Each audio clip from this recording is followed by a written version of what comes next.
seen you staring at my girlfriend over there. What are you talking about? Your girlfriend?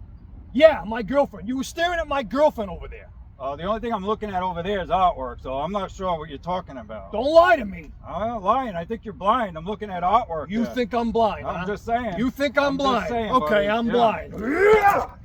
The look away sucker punch. How many of us have experienced this? How many of us have seen this used successfully? In this video, I'm going to show you how not to get caught by that look away sucker punch. All right. Anytime you're in a heated discussion and someone looks away, there is a good chance they're going to use this particular distraction. What's taking place as they're using this distraction is as they turn away, they're loading up their back leg so they can use all their power with that rear hand, whether it be a straight rear, a rear hook, a rear overhand, something like that's coming. So, how to avoid this? First,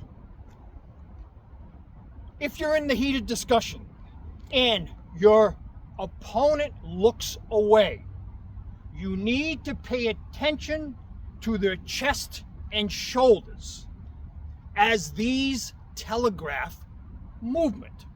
So, as John turns away, he's loading up his back leg. I need to be in a balanced stance, not with my feet side by side, so if I get hit, I'm going to get knocked over. You need to be in a balanced stance, okay? Your fighting stance, but your hands have to be up, not closed like you're sparring. This is not a sparring match. This is survival. My hands are up and open. As I seen him turn away, I am ready to react if I have to. Now, if he goes to strike, that's when I have to use my eye jab interception. Now, I could use my lead leg, but you have to use what you know is going to be successful.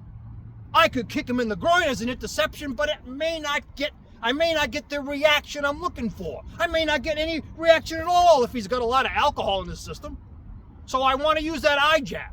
So he turns and looks away. I'm reading his shoulders. I intercept.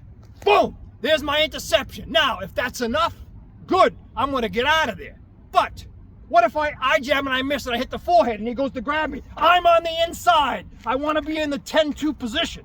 I'm in the perfect position now to headbutt, knee him in the groin, drag him down to the ground, or pull his hoodie over his head and knee him in the face, and then leave.